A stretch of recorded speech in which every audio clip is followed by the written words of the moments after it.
Ini kok Maria. Nah.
Mbak badaknya.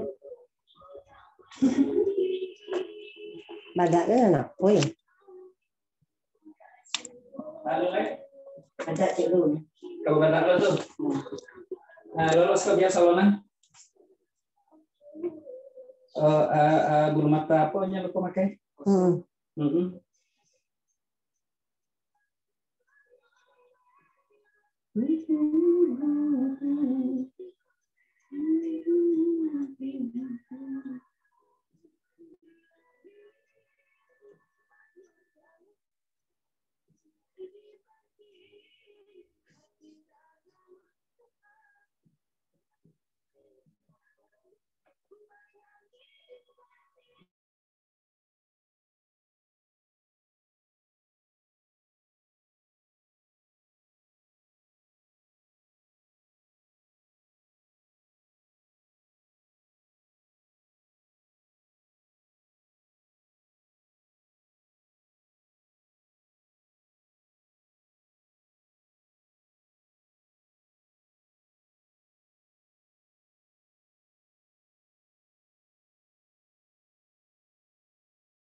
Assalamualaikum.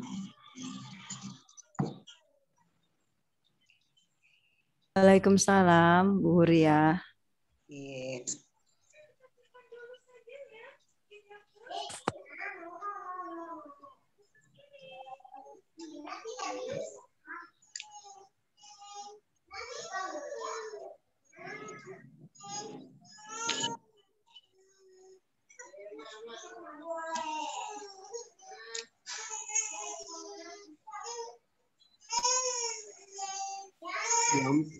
Assalamualaikum Bu Maria Kua Duan Panua.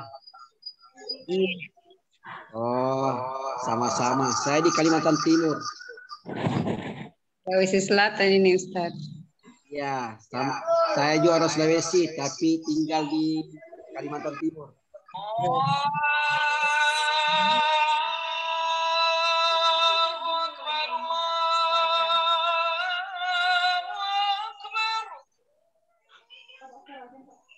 Papua kali.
Dia bukan mereka. Ya, itu siapa namanya? Ibu, bapak, nama sih, siapa? Para kusin. Ini Maret sampai Mei, ini Januari sampai Maret. Oh, ini dari kiri dia udah bukan. Waduh, ini dari model para kusin. Ya.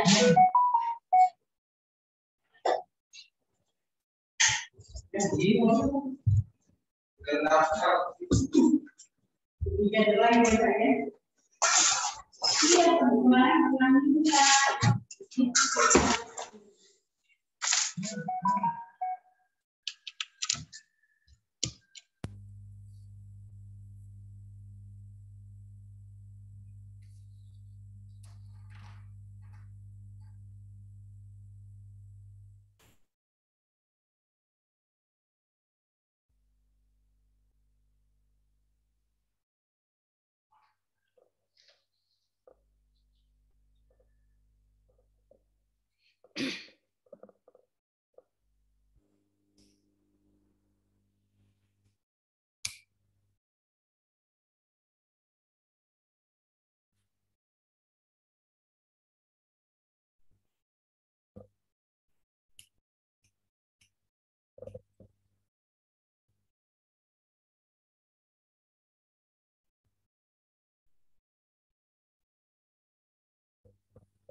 Baik, Bapak Ibu, kita mulai. Masih 1 menit menuju jam 1. Dan insya Allah sambil menunggu Bu Rini, kita akan segera mulai acara live talk show penyuluh agama seri ke-10 ini. Bismillahirrahmanirrahim. Assalamualaikum warahmatullahi wabarakatuh. Bismillahirrahmanirrahim. Alhamdulillahirabbil alamin. Wa bihi nasta'in wa ala umuri dunya waddin. Wassalatu wassalamu ala asyrafil anbiya'i wal mursalin Sayyidina Muhammadin wa ala alihi wa sahbihi ajma'in amma ba'd.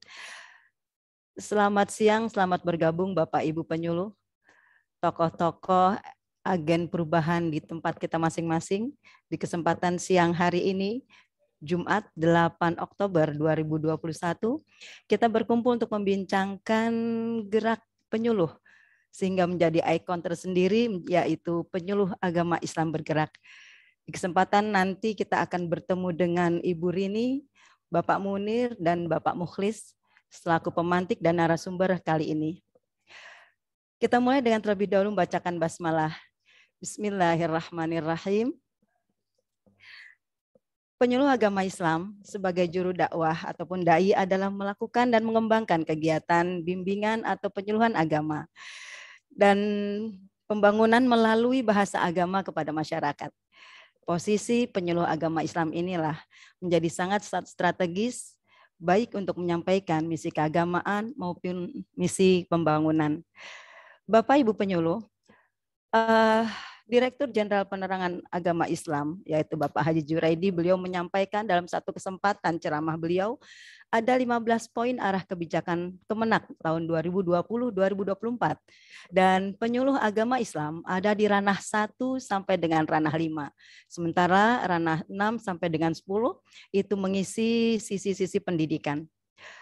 Apa aja yang bisa kita kembangkan di sana terkait dengan 15 poin arah kebijakan Kemenak ini, yaitu 1, meningkatkan kualitas pemahaman dan pengalaman ajaran agama. Kemudian 2, meningkatkan kerukunan umat beragama. 3, meningkatkan keselarasan atau relasi antara budaya dan agama. 4, meningkatkan kualitas pelayanan kehidupan beragama. Dan 5, melakukan pemanfaatan ekonomi keagamaan seperti zakat, infak, dan sedekah. Inilah ranah kita untuk bergerak, dan penyuluh agama Islam berperan dalam pengembangan masyarakat Islam. Indikasinya tampak pada aktivitas pengembangan masyarakat yang meliputi kelompok binaan, metode materi, dan penyuluhan dilakukan dengan cara mentransformasikan pengetahuan agama dengan metode ceramah dan praktek agama, praktek-praktek ibadah, dan diharapkan masyarakat mengetahui dan menyadari akan pentingnya mengamalkan ajaran Islam dalam kehidupan sehari-hari. Dalam pelaksanaan tugas bimbingan dan penyuluhan sebenarnya merupakan tugas berat yang menuntut kompetensi dan keahlian dalam penguasaan materi atau pesan yang akan disampaikan kepada sasaran, metode penyampaian dan kemampuan komunikasi yang berkualitas, termasuk juga kualitas pengetahuan maupun kualitas moral. Bapak Ibu yang berbahagia, inilah perjuangan penyuluh agama Islam sangat diapresiasi oleh Dirjen Bimas Islam. Maka tampil kegiatan Lomba Penyuluh Agama Teladan, Lomba Penyuluh Agama Islam Teladan yang saat ini akan bergulir di tahun 2021 dan dalam rangka mensyiarkannya maka live talk show seri ke-10 kita gelar dengan tajuk Penyuluh Agama Islam Teladan Barisan Para Juara. Bersama kami telah hadir Bapak Ahmad Munir, SHI. Beliau penyuluh agama Islam fungsional Kabupaten Gunung Kidul, Daerah Istimewa Yogyakarta, juara 1 nasional tahun 2018. Dan narasumber kedua kita Bapak Mukhlis Sanjaya MPD, beliau penyuluh agama Islam non-PNS Kabupaten Lamongan, juara 1 nasional tahun 2018. Dan ini merupakan lomba pertama kali non-PNS tampil di kancah nasional tahun 2018. Dan telah hadir bersama kita Ibu Rini, pemantik kita pada acara siang hari ini. Selamat datang Bu Rini. Selamat siang, Mbak. Selamat siang, baik, terima kasih. Dan Bu Rini tampaknya sudah siap untuk menyampaikan untuk 10 menit ke depan, memantik Ya, semangat kita pada siang hari ini. Baik, alhamdulillah. Bu Rini Lailati Prihatini, itulah nama panjang beliau. Beliau dosen BPI UIN Jakarta dan beliau juga juri Lomba Penyuluh Teladan Nasional dari tahun ke tahun. Dari beliau tentunya kita bisa banyak memetik pelajaran dari hasil pengamatan beliau. Baik, tanpa memperpanjang kalam kepada Bu Rini, disilakan. Baik, terima kasih Ibu. Saya panggil yang Mbak aja kali ya. Boleh.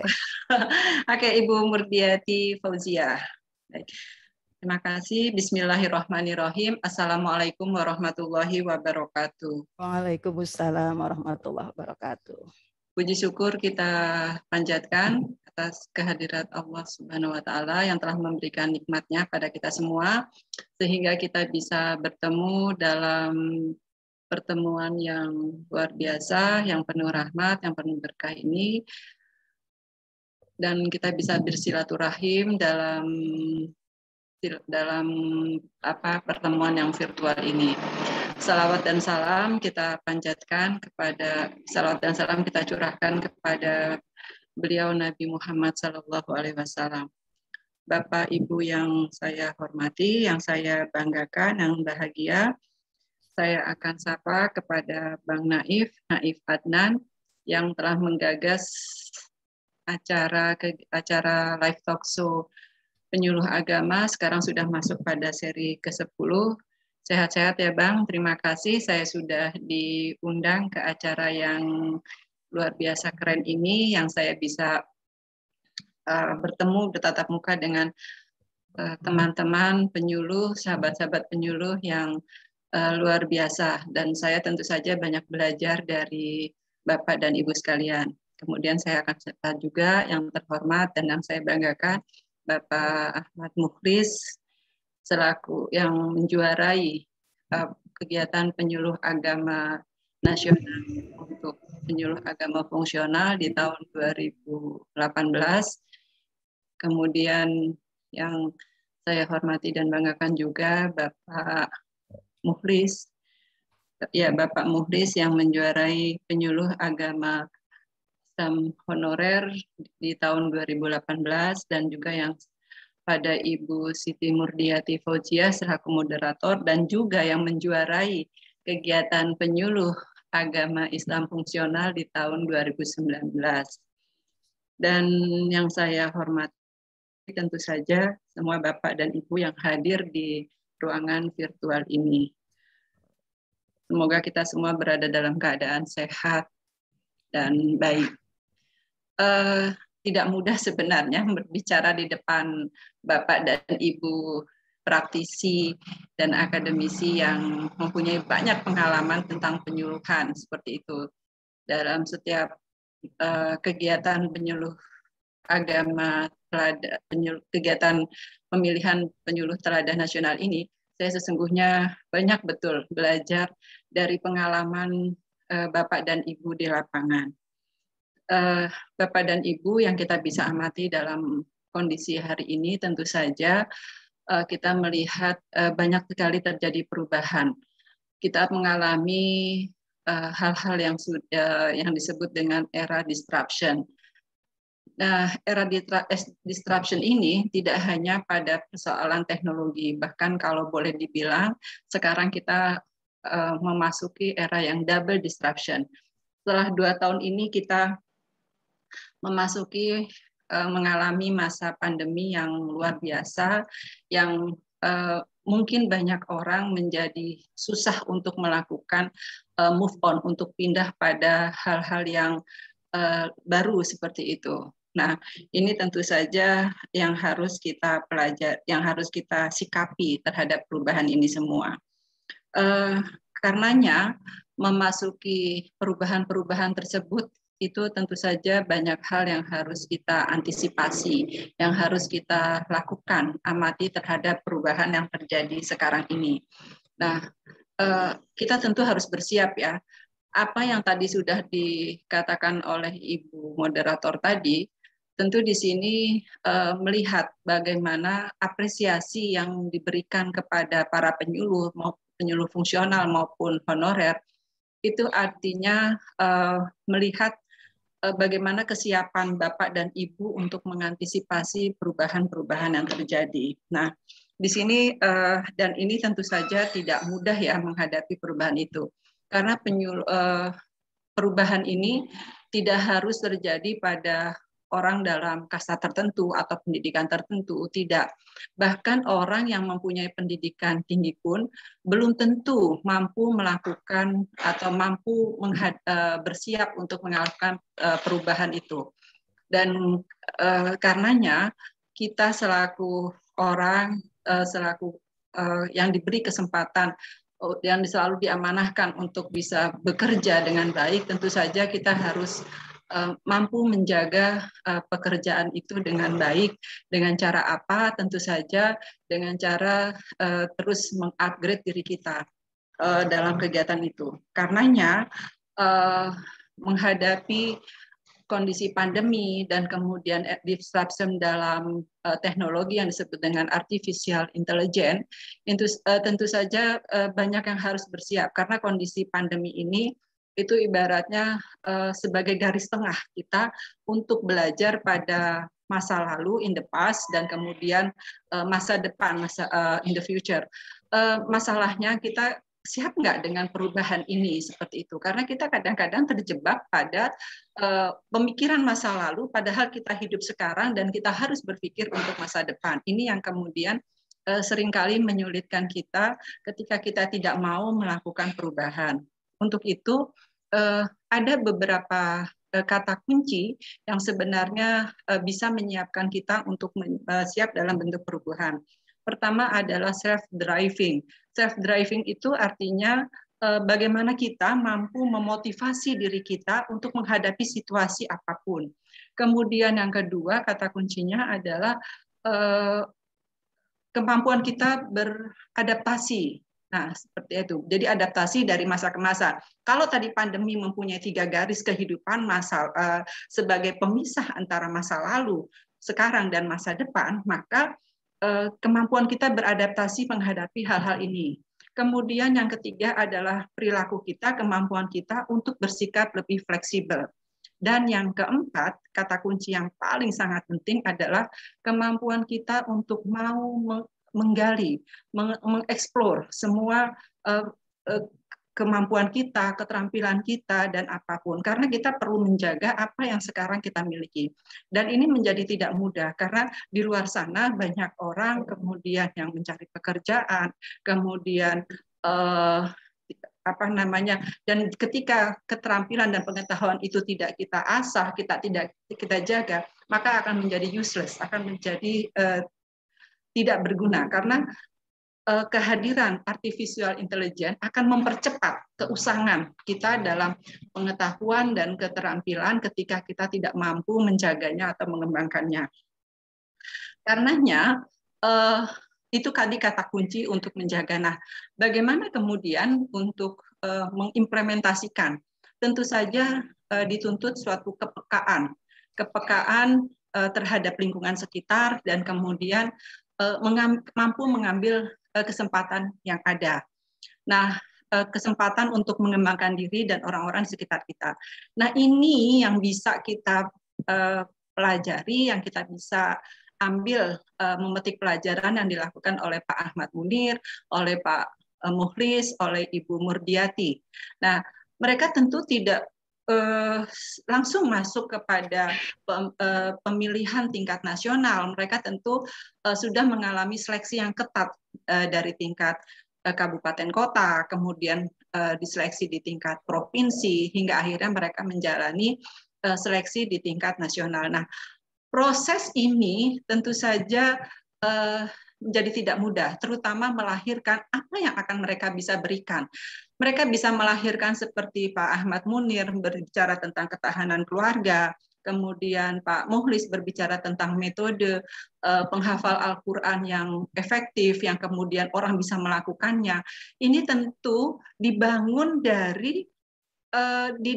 dari kepekaan mereka, kepekaan terhadap apa kondisi yang lingkungan yang ada. Apa sih yang bisa saya berikan terhadap mereka, seperti itu. Dan ini orang-orang yang seperti ini, kita seperti ini, yang saya yakin Bapak dan Ibu penyuluh juga melakukan hal yang sama untuk memberikan yang terbaik pada masyarakat, untuk diri sendiri dan masyarakat, maka memang kepekaan menjadi hal yang penting, seperti itu. Kita tidak hanya dituntut untuk menjadi lebih simpati, tetapi yang paling penting adalah empati. Empati itu menjadi penting betul, gitu ya. Misalnya begini, ketika Bapak dan Ibu di kantor, apa rasanya ketika ada yang memberitahu, Anda, ranking Anda, perolehan Anda, penilaian Anda sekarang ini dalam semester ini, tahun ini, itu ini ya, jeblok banget gitu, bahkan mengalami peringkat yang sangat kecil seperti itu. Nah, pokoknya kita nggak tahu ya, kalau misalnya Anda sebagai pimpinan, pokoknya saya nggak mau tahu ya, tahun depan, kuartal tahun depan Anda harus meningkat. Itu kan tentu tidak ada empatinya, gitu. Kita tidak peka terhadap lingkungan, apa yang harus kita bantu, gitu lah. Tetapi kalau kemudian perkataan kita menjadi berbeda dengan cara mengatakan bahwa apa yang terjadi dengan Anda, kenapa Anda menjadi prestasinya menurun dan sebagainya, apakah anak Anda sakit, istri Anda, dan sebagainya. Itu tentu menjadi berbeda dengan perhatian seperti itu. Nah, ini yang dilakukan, yang saya yakin Bapak dan Ibu penyuluh semua, dan kemudian pada Pak Munir, Pak Mukhlis, Bu Murdiati yang menghantarkan mereka menjadi juara di tingkat nasional, saya yakin proses awalnya adalah memulai membangun dari kepekaan lingkungan. Apa yang terjadi dengan lingkungan kita ya, apa yang harus kita tolong ya, seperti itu. Nah, ini yang membuat saya secara pribadi ketika kemudian mencoba dipercayakan untuk melakukan penjurian di tingkat nasional, ketika digali hal-hal ini banyak betul hal-hal yang menyentuh buat saya, karena bagaimana melahirkan ide itu tidak mudah, ide itu mahal harganya, dan Bapak dan Ibu bisa melakukan sesuatu yang luar biasa. Nah, kita bisa belajar dari mereka seperti ini. Sebab yang sudah mereka lakukan, kalau kita melihat secara konsep penyuluhan, mereka sudah melakukannya yang Pak Munir, Pak Muhlis, Bu Murdiati, dan saya yakin bapak-bapak yang lain, itu secara konsep penyuluhan sudah diimplementasikan dengan baik. Kalau kita lihat proses penyuluhan itu didefinisikan mempunyai banyak proses. Ada yang disebut dengan penyuluhan merupakan proses penyebarluasan informasi, penyuluhan merupakan proses pemberdayaan, penyuluhan merupakan proses membuat perubahan perilaku dan beberapa lain laginya. Nah, ini tentu saja sudah dilakukan dengan baik oleh Pak Munir, Pak Muhlis, dan Bu Murdiati, sehingga menghantarkan mereka pada prestasi, pada mendapatkan rekognisi yang tertinggi seperti itu di tingkat Kemenak. Nah, inilah yang saya kira kita bisa terus belajar. Nah, Bapak dan Ibu sekalian, saya hanya ingin mengatakan bahwa kemampuan untuk terus mengupgrade diri untuk saat ini bukan hal yang harus ditunda, bukan harus hal yang tidak tidak harus dilakukan, karena kita harus bisa move on dari kehidupan masa lalu untuk menuju kehidupan masa depan. Kepekaan untuk bisa membantu orang-orang di sekitar kita. Nah, inilah yang saya rasa kegiatan-kegiatan dari melakukan lomba untuk penyuluh teladan mulai dari tingkat kabupaten, provinsi, kemudian hingga tingkat nasional, itu merupakan suatu hal yang harus diapresiasi dan menjadi penting, karena di sini untuk membantu, memotivasi penyuluh dalam membangun karya-karyanya, dalam kemudian mengupgrade pengetahuan dan keterampilannya. Bapak dan Ibu, kalau kita kemudian melakukan sesuatu hanya untuk dinikmati diri sendiri, maka itu akan mati bersama kita. Tetapi kalau kita melakukan hal yang bermanfaat untuk orang banyak, maka yakinlah itu karyanya akan menjadi hal yang abadi, yang kemudian banyak orang bisa memanfaatkannya. Dan tentu saja proses ini menjadi tidak mudah, dan saya yakin Bapak dan Ibu mengalami banyak benturan, tapi biarlah kita terbentur hingga akhirnya kita terbentuk. Dan ini bisa dibuktikan oleh Pak Ahmad Munir, Pak Muhlis, Bu Murdiati yang menghantarkan pada sang juara untuk kegiatan penyuluh. Mereka tentu banyak melakukan atau banyak menerima benturan, dan mereka sekarang terbentuk dengan menjadi seorang penyuluh yang karya-karyanya kemudian diapresiasi dan bisa bermanfaat untuk orang lain. Dan tapi saya yakin banyak Bapak dan Ibu juga yang mempunyai karya yang bisa bermanfaat untuk orang banyak. Karenanya dengan demikian saya mengapresiasi betul prestasi semua Bapak dan Ibu yang mari dilanjutkan terus, dimotivasi terus untuk sampai pada mendapatkan rekognisi yang tertinggi. Karenanya Bapak dan Ibu, kalau saya mengatakan bahwa kecerdasan penting, tapi yang paling penting adalah kata-kata I can, saya dapat. Nah, ini teruslah berusaha, teruslah sampai dengan maksimal mungkin untuk bagaimana kita bisa memberikan yang terbaik dan bermanfaat untuk orang banyak.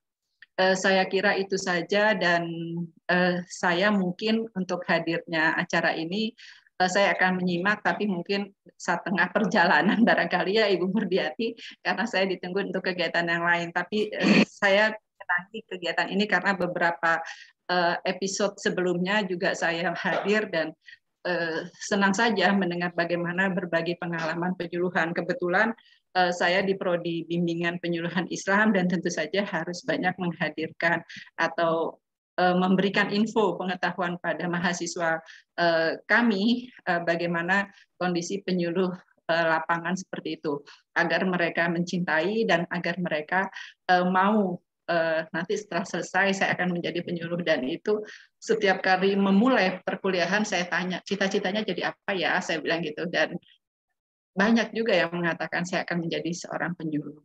Itu saja Ibu Murdiati. Selamat untuk sang juara, dan dan saya yakin Bapak dan Ibu yang lain yang bisa segera menyusul untuk mendapatkan rekognisi tertinggi di bidang penyuluhan. Terima kasih, salam sehat buat semua, dan sukses juga buat semua. Billahi taufiq wal hidayah. Assalamualaikum warahmatullahi wabarakatuh. Waalaikumsalam warahmatullahi wabarakatuh. Luar biasa. Saya mencatat langsung dengan jawabannya ketika Ibu mengatakan artificial intelligence akan mempercepat keusangan, dan ini sudah terjawab dengan apa? Menumbuhkan kepekaan yang long last time, tidak akan ada berhentinya, sehingga penyuluh akan tetap ada dan keberpihakan kepada kepentingan rakyat. Itulah jawaban utama dan hasil dari penyuluhan kita. Terima kasih Bu Rini sudah menginspirasi dengan dengan stimulirnya yang hebat siang hari ini. Terima kasih dan sukses selalu untuk Bu Rini. Baik, Bapak Ibu penyuluh yang berbahagia, sudah selamat bergabung. Untuk teman-teman, sudah 168 orang bergabung di Naif Adnan Channel. Tentunya kita doakan channel ini akan terus memberikan inspirasi dan bisa memberi manfaat untuk kegiatan-kegiatan penyuluh ke depannya. Dan kita akan melangkah ke sesi berikutnya, yaitu ketuk tular prestasi. Mungkin bisa disampaikan seperti itu. Dan kali ini yang pertama kita akan dengarkan dari juara 1 penyuluh teladan tahun 2018, yaitu Bapak Ahmad Munir SHI. Beliau membawakan tema Titah Keluarga. Dan titah ini merupakan singkatan dari 3 ketahanan keluarga dengan tema besaran ikhtiar pemberdayaan keluarga sakinah berbasis majelis taklim. Dan beliau pun prestasinya mengagumkan. Juara 1 penyuluh agama Islam fungsional teladan nasional tahun 2018. Juara 1 penulis artikel tentang agama negara tingkat Kanwil Daerah Istimewa Yogyakarta tahun 2009. Juara 2 penulis artikel tentang kerukunan umat tingkat Daerah Istimewa Yogyakarta tahun 2011. Juara 2 LKTI Wakaf Produktif tingkat Daerah Istimewa Yogyakarta tahun 2013. Dengan pengalaman kerja kontributor antara wilayah Daerah Istimewa Yogyakarta, pemimpin redaksi penerbit Nurma Media Idea Yogyakarta, redaktur buletin Al-Ikhtilaf Yogyakarta, dan moto hidup berkah, bermanfaat, dan menginspirasi. Kepada Bapak Ahmad Munir disilakan. Assalamualaikum warahmatullahi wabarakatuh. Waalaikumsalam warahmatullahi wabarakatuh. Yang terhormat Bu Rini, ini dulu pernah ketemu di Gunung Kidul ya Bu, dengan mahasiswi-mahasiswanya ketika ada praktikum makro. Bapak Ibu penyuluh se-Indonesia yang saya banggakan, luar biasa, alhamdulillah kesempatan siang hari ini saya bisa bersilaturahim melalui Zoom meeting ini satu kesempatan yang luar biasa. Kita semuanya adalah luar biasa karena penyuluh adalah bagian dari tugas yang luar biasa juga. Kali ini saya akan mungkin melengkapi dari seri-seri atau bagian yang kemarin-kemarin. Kita hanya bagian kecil saja dari lingkungan itu. Kita akan membahas dari tahun 2018. Kita hanya sharing saja. Kalau masalah pengalaman terkait dengan penyuluhan, saya kira banyak yang lebih bagus, lebih luar biasa begitu. Tetapi ini bagian dari kepingan hidup, kita harus ikut kompetisi dan ini hasilnya begitu. Kita mudah-mudahan bisa seperti moto kami ya, mudah-mudahan bermanfaat dan menginspirasi. Bisa menjadi satu inspirasi bagi semuanya. Itu saja harapan saya. Nah, saya ingin mengawali, sebetulnya saya menyiapkan 3 slide sebetulnya. Satu terkait dengan materi lomba saya dulu. Yang kedua itu strategi terkait dengan penyuluh teladan. Yang ketiga terkait dengan medsos sebetulnya. Tetapi yang saya share 2 terkait dengan materi saya ketika lomba. Yang kedua terkait dengan strategi. Mungkin itu yang terpenting ya. Nanti bisa dilengkapi oleh Mas Mukhlis dengan pengalaman-pengalamannya. Oke. Saya share sudah ada materi ya terkait dengan apa namanya ini terkait dengan materi saya. Jadi tahun 2018 itu menjadi tonggak sesungguhnya perubahan besar lomba atau pemilihan penyuluh teladan.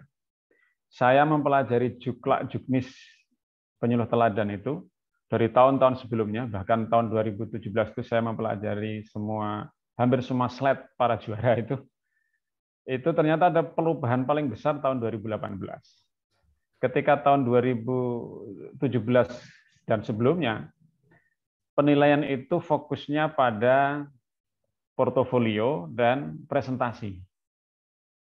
Tetapi mulai tahun 2018 sampai sekarang, saya kira itu perubahannya besar karena harus ada video yang inovatif, gitu. Kemudian ada visitasi, dan saya sempat divisitasi. Kemudian presentasi. Nah, di samping juga tetap ada portofolio dan seterusnya ya, itu tetap ada. Tapi yang paling pokok tentu adalah bagaimana kemudian kinerja nyata kita bisa diukur melalui video dan visitasi. Ini yang perubahan besar saya kira di 2018. Dan ini saya sendiri mungkin cukup kaget karena saya mempersiapkan tidak sedemikian sebetulnya. Tetapi begitu perubahan drastis dari juknis ini memaksa kita untuk melakukan perubahan juga. Ini sambil mengenang ya, sambil mengenang karena ini sudah lama sekali 2018 begitu ya. Sambil mengenang proses kita lomba. Begini, pemilihan penyuluh teladan itu kalau saya bagi itu bisa dua terkait dengan inovasi ya. Satu bisa menggunakan program atau dua itu bisa menggunakan metode yang inovatif. Program itu yang seperti saya sampaikan di Titah Keluarga ini program. Metode itu yang bisa nanti disampaikan oleh Mas Mukhlis Sanjaya itu ya, itu terkait dengan metode. Jadi berkisar pada dua itu. Nah, saya kemudian mengambil pada program. Ya, di program ini kita Titah Keluarga. Titah Keluarga ini saya melihatnya begini. Jadi semua kita itu berawal dari masalah sebenarnya. Kita bisa membuat program itu karena menemukan masalah. Nah, masalah yang ada itu terkait dengan banyak hal. Kalau saya terkait dengan sosial keagamaan. Saya di Gunung Kidul, jadi di Gunung Kidul bagian kabupaten, bagian dari provinsi daerah istimewa Yogyakarta, itu yang kalau di Jogja mungkin terkenal paling terbelakang itu Gunung Kidul. Jadi, tetapi itu ternyata menjadi peluang. Ya, ketika banyak masalah itu bagi penyuluh itu banyak peluang justru. Ketika sudah tidak ada masalah itu malah repot juga itu. Jadi bisa kita lihat ini. Jadi latar belakang kita mengambil Titah Keluarga itu karena ada problem-problem. Pertama problem sosial. Ada persoalan pernikahan, ada perceraian, ada hamil di luar nikah, ada bunuh diri. Jadi di Gunung Kidul itu terkenal dengan kasusnya bunuh diri ya. Nanti bisa kita lihat tahun ini saja, tahun 2021, itu sampai bulan Juli atau Agustus itu sudah ada lebih dari 30 kasus bunuh diri. Ini memprihatinkan sekali, dan ini tantangan besar bagi penyuluh. Nah, berangkat dari masalah ini, kemudian kita mengeluarkan atau melihat ada peluang bagi kita untuk melakukan terobosan-terobosan. Nah, terobosan yang saya sampaikan adalah Titah Keluarga. Titah Keluarga itu singkatan dari 3 ketahanan keluarga. Kenapa kita masuk ke Titah Keluarga? Karena sesungguhnya persoalan masyarakat kita itu kalau kita lihat, kalau kita sederhanakan, muaranya ya ke keluarga. Apapun itu. Sampai kemudian masalah moderasi beragama itu kan kalau kita telisik persoalannya ya sampai di keluarga juga. Masalah-masalah perceraian, masalah yang lain, problem sosial itu, muaranya juga di keluarga. Maka kita harus mengambil muaranya ini melalui program yang ada di keluarga ini. Nah, ini tahun 2018 ya saya merilis ini. Jadi misalnya saya melihat ada hamil di luar nikah itu cukup tinggi ya di tempat tugas saya. Meskipun saya sekarang sudah pindah tugas di Kecamatan Palian, dulu di Semanu gitu. Ada lagi kasus misalnya pernikahan dini itu juga cukup lumayan. Ada kasus perceraian, ya. Ini kalau kita lihat di Indonesia ini trennya kok naik ya. Saya melihat di Badilak itu di Mahkamah Agung tahun 2020 itu ada kasus perceraian itu sampai hampir 600.000 ya. Ada 579 sekian ribu di Indonesia ini. Ini kasus perceraian luar biasa tingginya. Tahun 2019 itu sekitar 480.000. Tahun 2020 itu naik 100.000. Ini keprihatinan kita ya, keprihatinan. Nah, problem-problem ini yang kemudian memantik saya untuk membuat namanya program Titah Keluarga. Ini slide-slide sederhana saja yang bisa kita tampilkan. Ini angka bunuh diri ini di Gunung Kidul ini terkenal bunuh dirinya ya. Ada 21, 31, 30 sampai 34 itu kasus-kasus bunuh diri. Tahun ini baru pertengahan tahun sudah ada 32 kasus bunuh diri. Macam-macam ya apa namanya problemnya, ada depresi, ada segala macamnya. Nah, keprihatinan ini kemudian melahirkan namanya Titah Keluarga. Titah Keluarga ini sesungguhnya tindak lanjut ya atau breakdown dari program kami terkait dengan gerakan ngaji ini. Jadi awalnya saya itu ingin mengajukan program terkait dengan gerakan ngaji ini sebelum ke Titah Keluarga. Tetapi perubahan Juknis itu mengharuskan saya untuk kemudian merubah konsep menjadi Keluarga Sakinah. Karena tematik ya, tahun 2018 itu tematik. Ada 5 tema yang harus dimasukkan. Itu bisa memilih dari 5 tema itu. Dan saya milih Keluarga Sakinah pada waktu itu. Nah, sebetulnya awalnya saya ingin menyampaikan terkait dengan gerakan ngaji ini.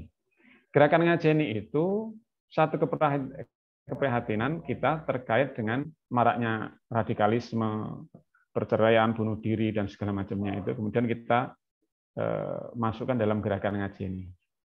Nah, di gerakan ngaji ini ada ngajeni agomo, negoro, nyowo, keluarga, dan sapodo, atau menghargai ya. Kalau bahasa ini bahasa Jawa, bahasa Indonesianya ya menghargai atau menghormati. Jadi kita berusaha untuk menghormati agama, negara, kemudian jiwa, keluarga, kemudian sesama.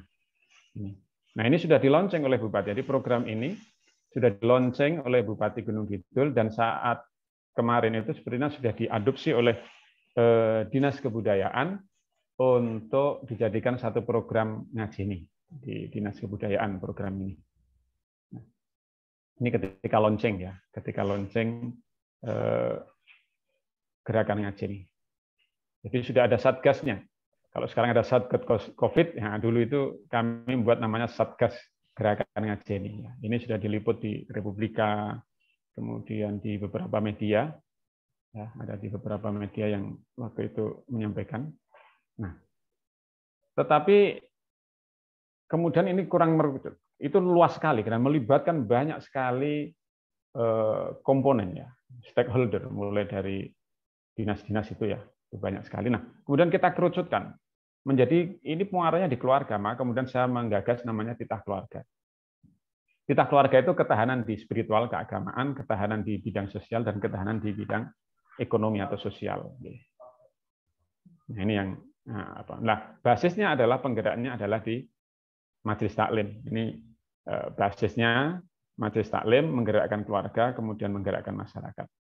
Nah, saya mengambil sampel ya. Jadi saya menerapkan Titah Keluarga itu di satu Majelis Taklim.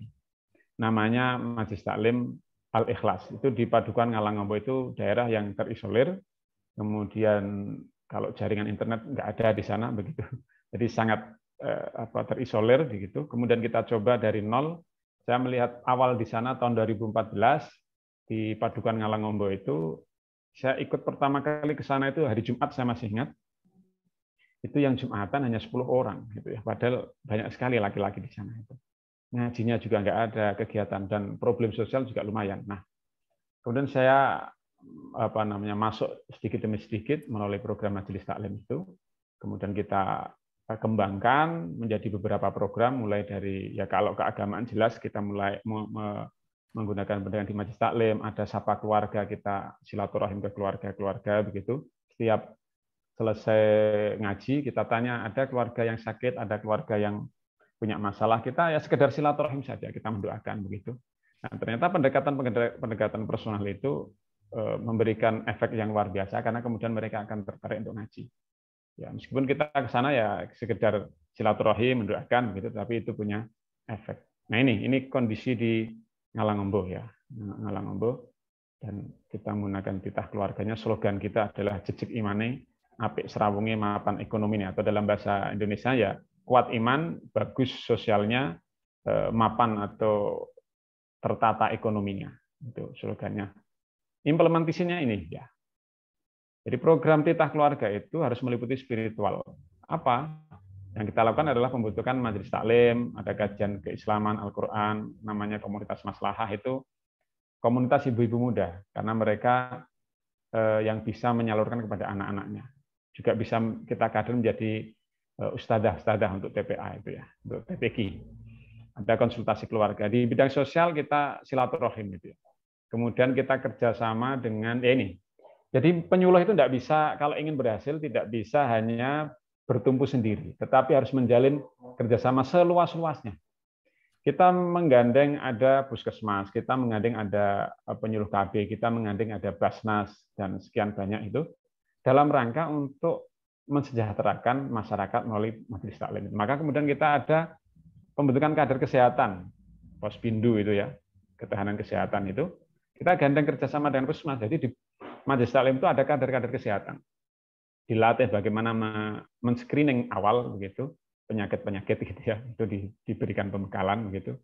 Nah, dan seterusnya. Kemudian finansial, ketahanan ekonomi ya kita gandeng Basnas, kita bentuk usaha kecil ibu-ibu muda itu yang komunitas maslahah itu coba kita latihan, ada dari beberapa dinas kemudian ikut di situ mencoba memberikan pelatihan ekonomi begitu.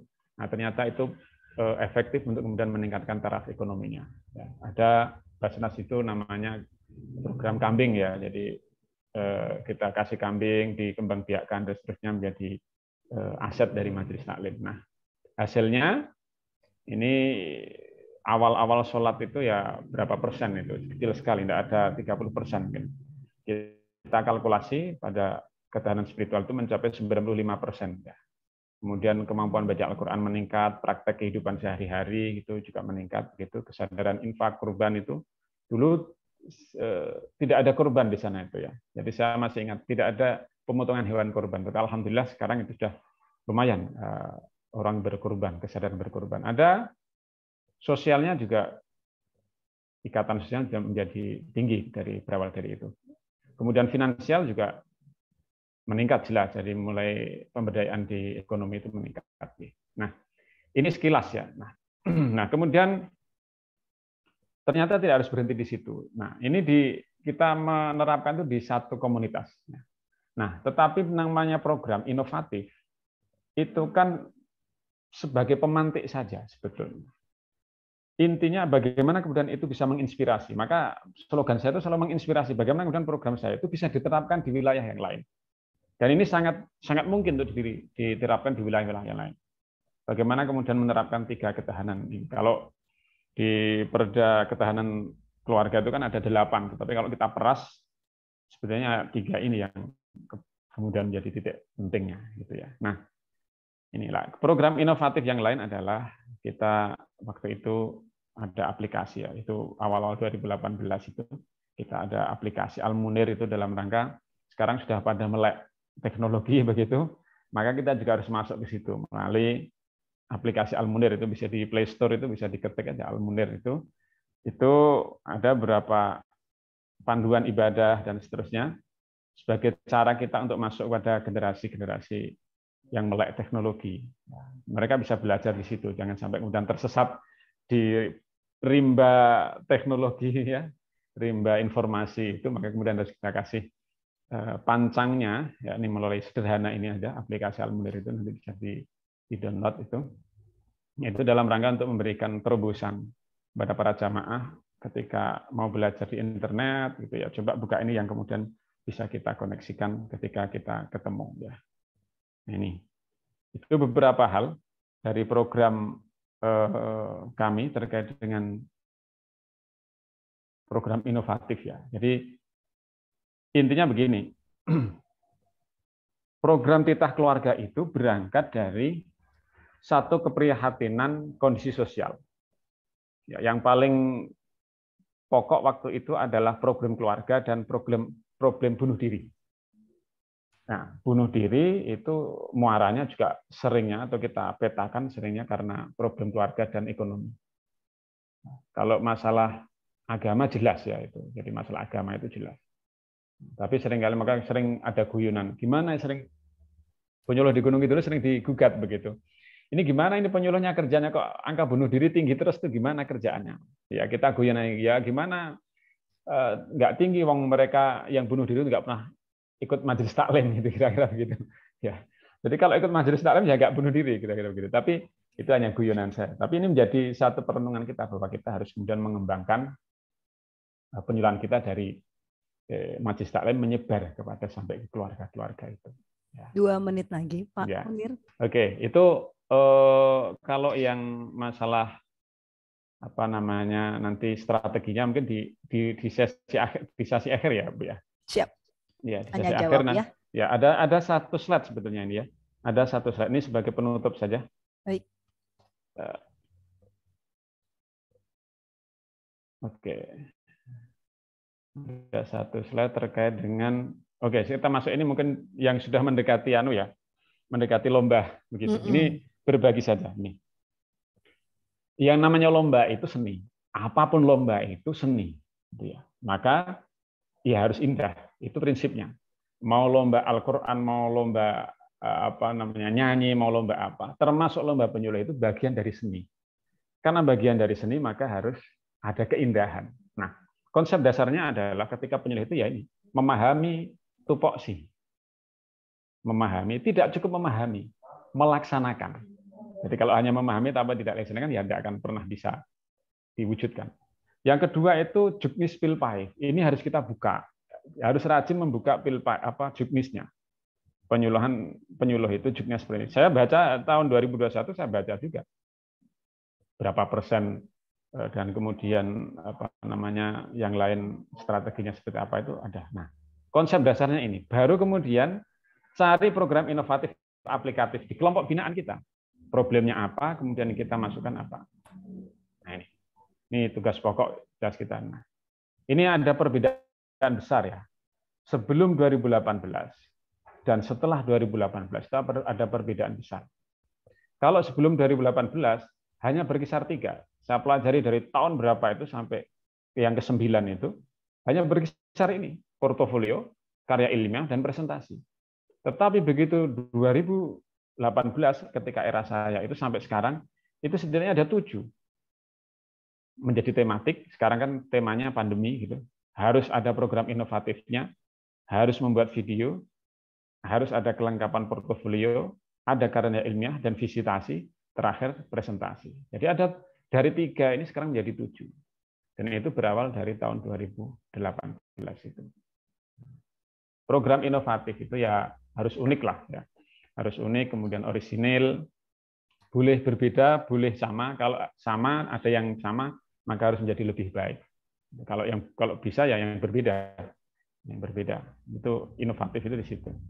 Kemudian ini langkah-langkahnya ya. Tapi mungkin nanti di sesi akhir saja.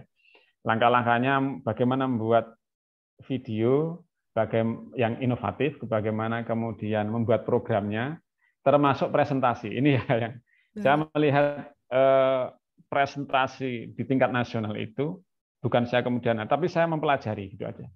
Bahwa banyak yang kemudian tidak mempelajari teknik presentasi. Teknik presentasi itu ya kita harus mulai melihat waktunya, materi kita, siapa dewan jurinya, begitu ya.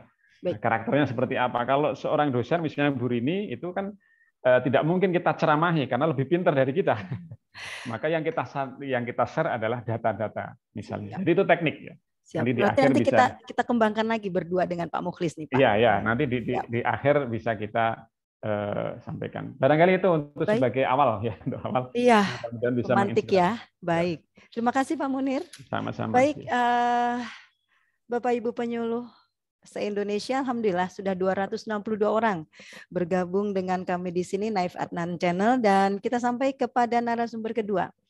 Beliau adalah juara 1 penyuluh agama Islam teladan non-PNS tahun 2018 dan materi yang beliau bawakan yaitu tentang pemberatasan buta huruf Al-Quran, tentunya dengan sesuatu yang unik karena tadi Pak Munir bilang kalau nggak unik nggak akan menang. Unik itu sesuatu yang harus kita unggulkan. Dan sasarannya adalah anak terlantar ya dan yatim piatu. Nanti akan dikembangkan di sana oleh Pak Mukhlis dan cukup banyak pengalaman organisasi Pak Mukhlis sebelum menjadi penyuluh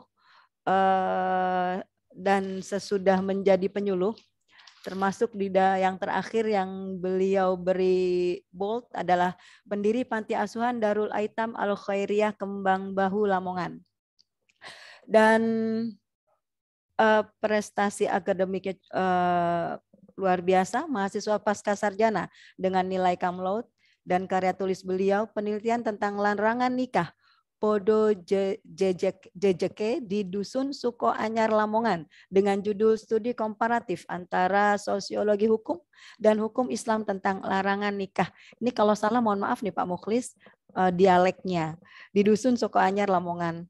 Beliau penulis aktif di website Ponpesma Unisla Kabupaten Lamongan. Beliau pengarang Al-Quran hafalan metode APE. Beliau penulis buku SPPT, Sistem Pembelajaran Tahfiz Terpadu, dan beliau penulis buku Abdimas, Lintas Kampus untuk Bangsa. Baik, kepada Pak Mukhlis, ketuk telur prestasinya kepada kita semua di siang ini ditunggu. Silakan waktu untuk Pak Mukhlis. Silakan Pak. Terima kasih. Sebelumnya apa suara saya bisa didengar dengan jelas? Jelas Pak. Agak ngung dikit. Ya, soalnya di desa ini. Jadi agak sinyalnya biasa seperti itu. Baik, Bapak Ibu sekalian yang luar biasa pada hari ini pada majelis online ini ya. Iya. Alhamdulillah pertama-tama saya ucapkan terima kasih kepada Ibu Siti Nurjati yang telah memberikan kesempatan kepada kami pada siang hari ini, dan tak lupa juga saya yang sangat hormati Ibu Rini selaku dosen juga sekaligus juri ya, serta rekan yang sangat saya banggakan ya, kemarin kita satu kamar ya Mas Munir ya. Alhamdulillah. Baik, Bapak Ibu sekalian, menjadi penyuluh teladan. Kalau bagi non PNS itu menurut saya luar biasa ya, karena kita pada tataran masyarakat itu paling depan, dalam artian kita sebagai penyuluh itu langsung bersentuhan dengan masyarakat dan bisa melihat secara langsung apa sih sebenarnya masalah masyarakat, permasalahan masyarakat yang dihadapi itu seperti apa. Oleh karena itu kita harus benar-benar apa yang disampaikan oleh Mas Munir tadi itu, kita harus benar-benar peka bagaimana kita itu bisa melihat kebutuhan jamaah kita, kita bisa melihat masyarakat kita itu apa yang dibutuhkan. Karena itu mungkin saya langsung saja sedikit berbagi ya. Sebelumnya ini bukan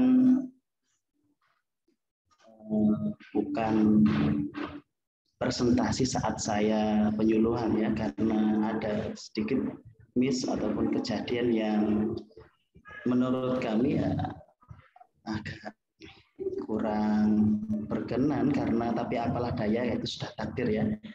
Jadi laptop saya mohon maaf ini jatuh sehingga semua memory file harddisknya pecah, semua file hilang, termasuk presentasi saat saya penyuluh teladan tersebut.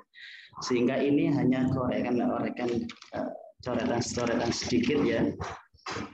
Jadi semoga ini nanti bisa nanti dikembangkan saat tanya jawab. Baik, Bapak Ibu sekalian, penyuluh teladan itu, kalau kita berbicara penyuluh teladan, kita pasti harus dan tidak dimungkiri kita harus memiliki suatu hal yang berbeda agar kita itu bisa menjadi teladan ataupun juara. Dalam hal ini kita itu harus memiliki suatu inovasi ataupun kreativitas. Melengkapi dari yang disampaikan oleh Mas Munir tadi itu bahwasanya yang namanya inovasi itu bisa memakai metode ataupun memakai program. Ya, yang dibuat Mas Munir itu program yang itu sangat luar biasa menurut saya. Saya juga sangat mengapresiasi dan saya juga mendownload juga Mas Munir ya. Saya download itu aplikasinya.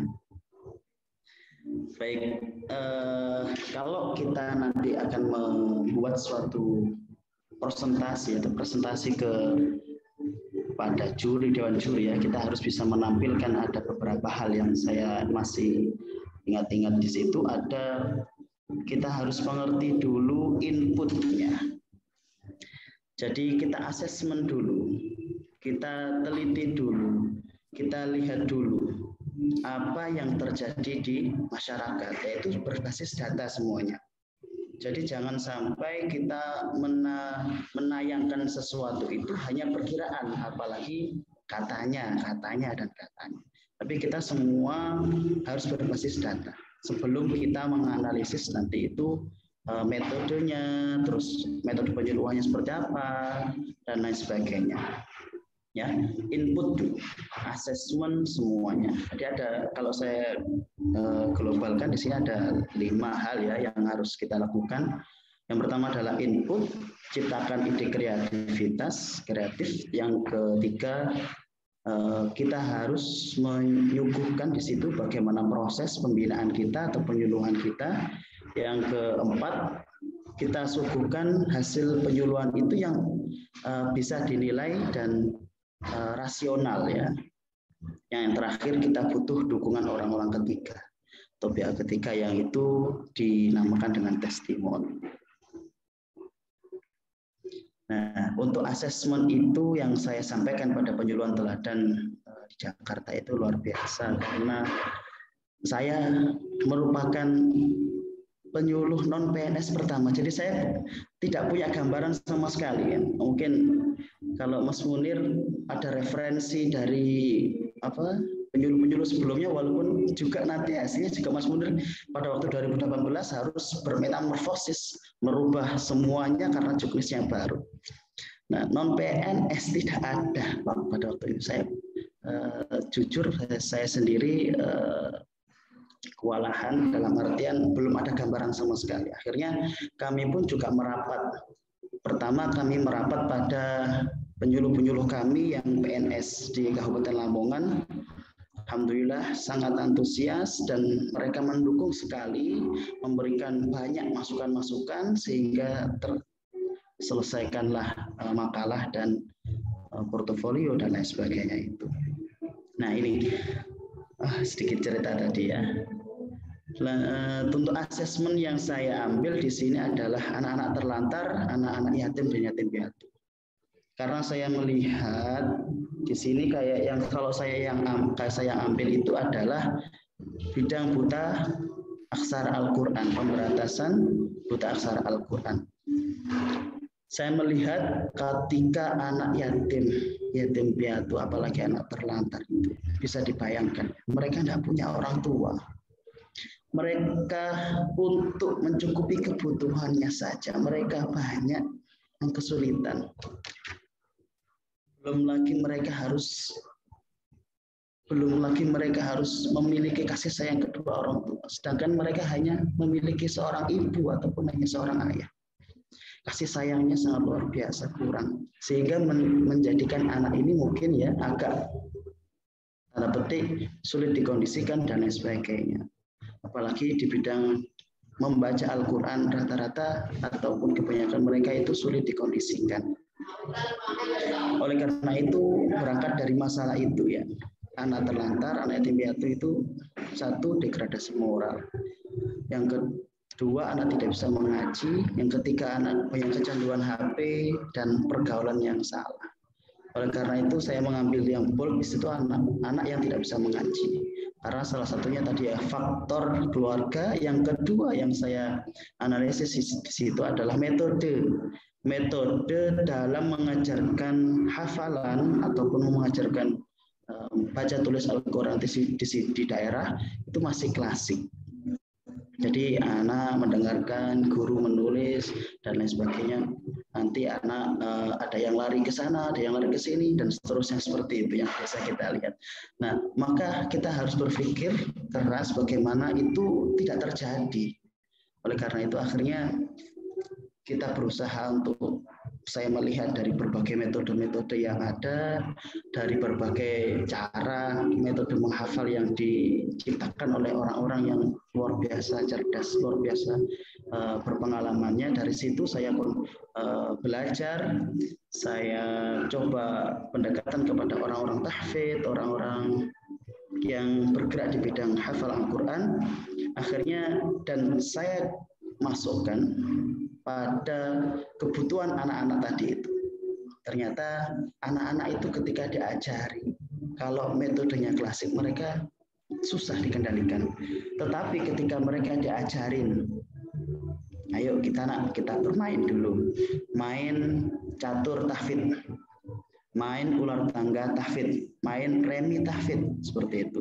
Mereka senang sekali. Nah, pendekatan seperti itu yang kita gunakan untuk mengarahkan mereka pada tujuan kita. Akhirnya muncullah ide kreatif dan inovatif itu yang menarik mereka dan menyenangkan bagi mereka. Dengan tujuan mengentaskan buta aksara Al-Quran yang saya namai dengan Al-Quran menghafal Taqra al-Manhaji ini. Kalau sekarang namanya Al-Quran APT ya, alat peraga tahfidz. Ya, karena di situ lebih menekankan pada alat peraga tahfidznya. Jadi di situ ada buku panduan sistem pembelajaran tahfidznya. Alhamdulillah ya. Bukunya seperti ini ya, kelihatan nggak ya? Belum. Nah, oh ini ya seperti ini. Ya, jadi ini adalah buku SPTT-nya dan ini adalah buku kegiatan kita, tidak kelihatan ya. Ya seperti ini ya, seperti yang ada di slide itu. Jadi itu adalah buku kami, alhamdulillah sudah ber-ISBN dan dipakai di beberapa sekolahan. Ya, dan butuh adanya pengajar yang tersertifikasi untuk bisa mengajarkan itu karena biar bisa maksimal.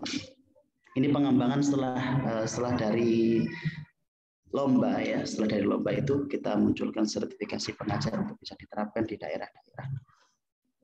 Nah, dengan seperti itu anak-anak itu mulai tertarik membaca, tertarik menghafal ya, dari anak-anak bermain catur contohnya seperti itu, bermain ular tangga, setiap naik angkanya di situ anak harus ada peraturannya dan peraturannya kita buat. Anak harus membaca ini dan seterusnya sampai itu ada angka 46. Karena ini ular tangga ini dibuat untuk khusus untuk juz 30. Juz 30 paling banyak adalah di ayat ke-46. Nah, seperti itu. Akhirnya mereka tertarik, senang. Akhirnya dari ide inovatif itu kita lakukan pembinaan secara kontinu, kita buat jadwal kesepakatan antara anak dengan orang tua dan juga pihak ketiga. Pihak ketiga ini siapa? Bisa gurunya, bisa orang yang diseganinya sih, karena terkadang ini anak yang agak dalam artian pengendaliannya paling susah ya. Jadi kemarin ada kiriman anak terlantar, rujukan dari dinas sosial. Jadi kita kerjasama dengan dinas sosial, alhamdulillah kerjasama di situ kita harus punya pihak ketiga. Oleh karena itu testimoni saya itu bekerja sama dengan Polres.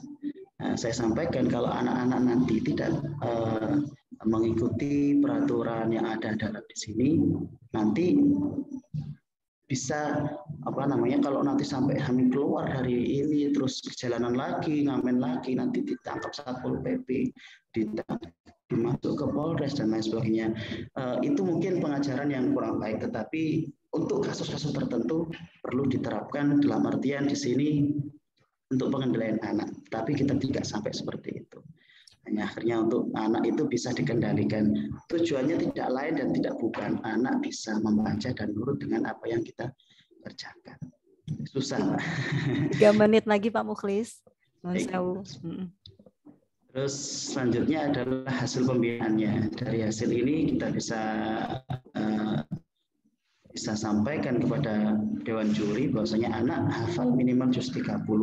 Kita sampaikan anak-anak ini foto-foto ketika mengikuti lomba-lomba tahun 2018, 2019 kemarin juara harapan 2, walaupun hanya harapan, alhamdulillah karena baru masuk 2018, 2019 anak-anak bisa mulai berkembang dan berani untuk maju di perlombaan. Yang kedua, anak tidak canggung menjadi imam sholat, anak bisa memenuhi target sekolahnya terkait hafalan. Karena kita juga bekerja sama dengan pemerintah kabupaten, dengan gerakannya Lamongan menghafal, GLM yang diperbukkan, ada perbuknya. Gerakan Lamongan menghafal, yang kebetulan pada waktu itu kami juga diperbantukan sebagai sekretarisnya. Terus ada juga anak bisa mendapatkan beasiswa tahfidz. Ini juga dari GLM itu muncul sertifikat anak yang menghafal Al-Quran, dan itu bisa digunakan masuk di sekolah-sekolahan yang bisa meminta beasiswa tahfidz. Oke. Dan terakhir ya, ini testimoninya disampaikan dalam videonya. Jadi disampaikan mulai urut runtut ya, dari input, proses, yang di situ ada produk ataupun programnya, dan terakhir output, dan ditutup dengan testimoni dari berbagai pihak. Kalau bisa minimal setingkat kabupaten pada waktu itu permintaan dari provinsi. Nah, untuk keberlangsungan inovasinya, alhamdulillah yang telah disampaikan oleh Bu Jati itu, berdirilah sebuah lembaga atau yayasan, yaitu yang bernama Darul Aitam Al-Khairiyah, yang telah terakreditasi menjadi pusat santunan pemberantasan buta aksara Al-Quran dan majelis taklim budaya Bunda Yatim Al-Khairiyah. Itu perkembangan dari inovasi ini. Harapannya untuk teman-teman sekalian yang ada di sini semuanya, saya yakin panjenengan semuanya lebih hebat. Saya hanya kebetulan saja karena pertama ya, mungkin jenengan itu saya yakin luar biasa dan lebih hebat daripada saya. Maka harapan saya, umat itu butuh sebuah inovasi dan kreativitas kita. Maka kita ukirlah sejarah dalam hidup kita dengan usaha maksimal dan doa maksimal. Saya yakin panjenengan akan jadi yang terbaik. Terima kasih. Baik, pas, terima kasih Pak Mukhlis. Baik, Bapak Ibu yang berbahagia, alhamdulillah 282 orang bergabung dengan kita di sini, dan sebelum kita buka tanya jawab nanti yang akan dijawab langsung oleh narasumber, Pak Munir nih punya tanggung jawab nanti memilih 2 pemenang dari pertanyaan terbaik yang disampaikan di siang hari ini. Dan ketentuan kita hari ini adalah pertanyaan hanya yang disampaikan, hanya yang tertulis di kolom chat. Jadi silakan, kami akan lebih mendahulukan dengan tertulis di chat tadi. Sebelumnya kami ingin menyampaikan, barangkali Bu Rini masih memantau kita di sini. Beliau sedang melakukan penelitian dan sekiranya ingin mempromosikan penelitiannya, silakan. Tentunya lebih luas lagi jawaban-jawaban para penyuluh dan lebih beragam. Semoga sukses dengan penelitiannya, Bu Rini. Baik, kita ke pertanyaan. Pak Munir, langsung ditujukan untuk Pak Munir dari Pak Purwanto. Bagaimana cara Jitu untuk mengawali masuk ke objek penyuluhan? Misalnya sebuah desa yang masyarakatnya masih sangat awam. Dan sepertinya ini terkait juga dengan pertanyaan Pak Nasirudin. Bagaimana cara menyikapi masyarakat yang pemikirannya masih kolot? Ini sepertinya paralel. Dan Ibu Siti Maimunah, Pak If Sumedang. Beliau juga menyampaikan bagaimana pendekatan penyuluhan yang bisa dilakukan bagi daerah yang tokoh masyarakatnya menutup diri bahkan menganggap kehadiran penyuluh itu ancaman atau saingan. Pak Munir, silakan untuk menjawab pertanyaan. Ya, terima kasih. Luar biasa ini tadi yang disampaikan Mas Mukhlis dengan program metode-metodenya, dan kita sharing di sini, nanti bisa sharing dengan Bapak-bapak, Ibu-ibu yang lain ya. Begini. Jadi saya itu terinspirasi ya. Ini bukan tafsir, tetapi bagian dari inspirasi ya. Jadi di surat Al-Ahzab atau apa itu ya, yang ya ayuhan nabiyyu inna arsalnaka syahidan wa basyiran wa nadhiran wa da'iyan ila Allah bi'ni wa sirajan munira. Jadi kebetulan ada nama Munir di situ ya. Tetapi itu menjadi inspirasi saya. Jadi ini bukan tafsir, tetapi inspirasi bahwa penyuluhan itu ya syahidan menurut saya. Syahidan itu ya harus hadir. Harus hadir di tengah masyarakat. Kita tahu menyaksikan sendiri kondisi realnya. Ini nanti sekaligus nanti menjawab pertanyaan itu ya. Kemudian wada'ian, wa basyiran ya. Jadi setelah kita tahu kondisi realnya ya yang kita lakukan adalah motivasi. Jadi bagaimana kita kemudian memotivasi masyarakat itu ya. Kemudian wanadhiron, baru wanadhiron. Kalau sudah ada motivasi, sudah ada penangkitan wanadhiron. Ya. Kemudian prinsipnya adalah wada'iyan, mengajak.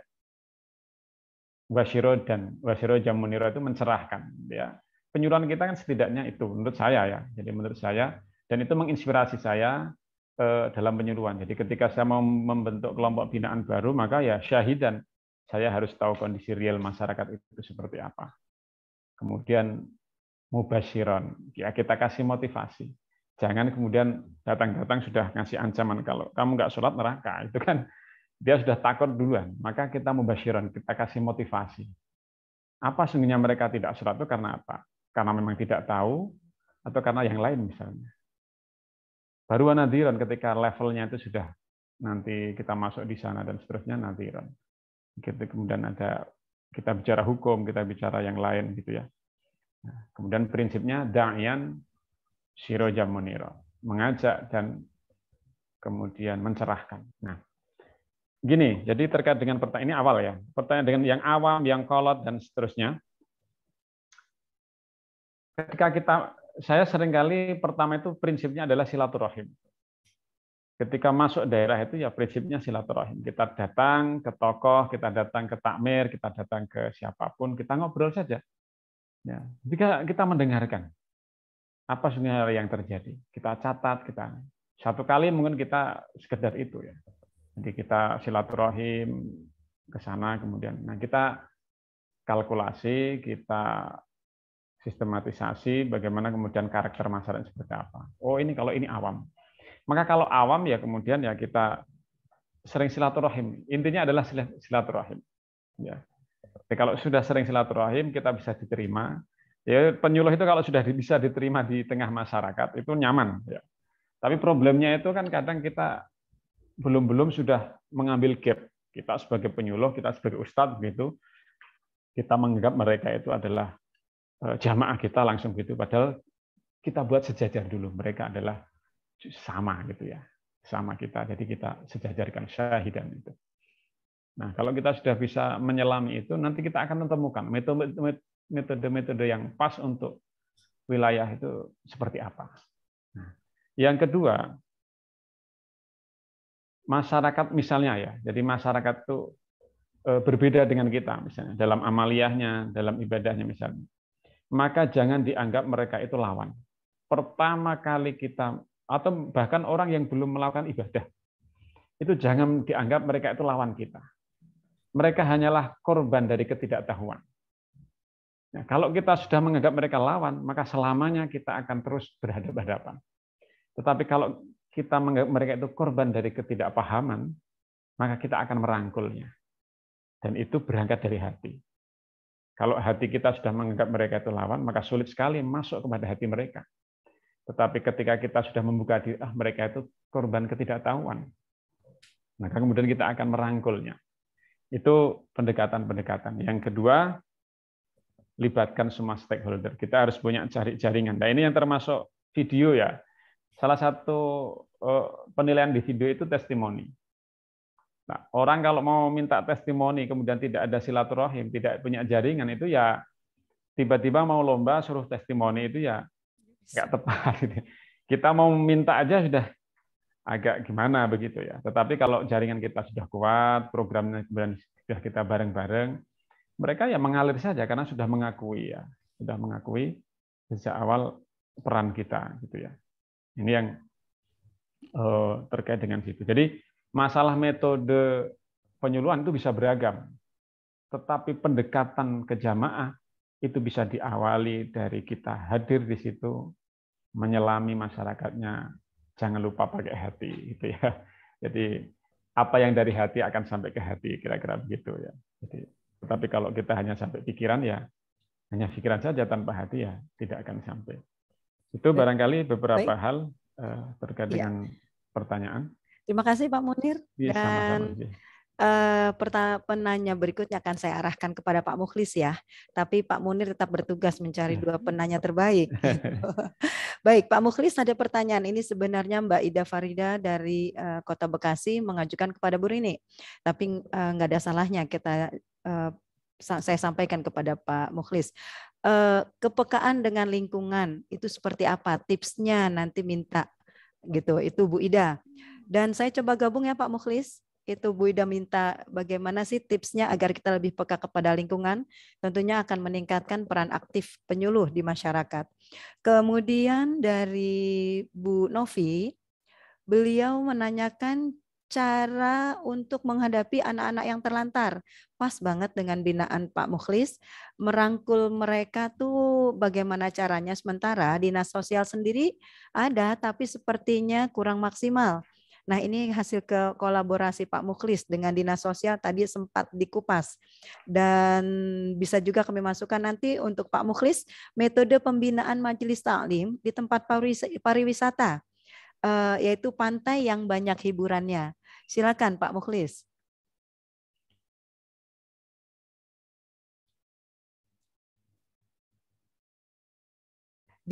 Masih unmute Pak?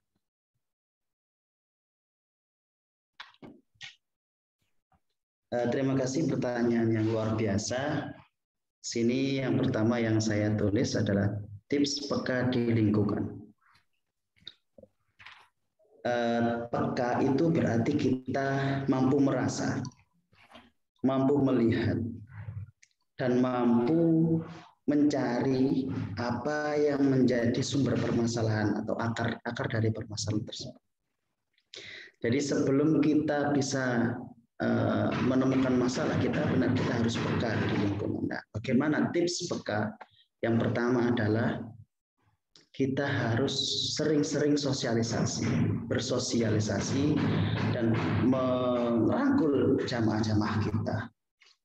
Di situ mereka akan curhat, di situ mereka akan ada keluhan-keluhan yang muncul. Di antaranya yang sering saya alami adalah anak-anak mereka itu dikeluhkan, Pak, anak saya Pak kecanduan gadget, Pak anak saya Pak kalau disuruh ngaji itu mesti alasannya itu banyak sekali, Pak anak saya Pak tidak bisa baca, Pak apa, dan seterusnya.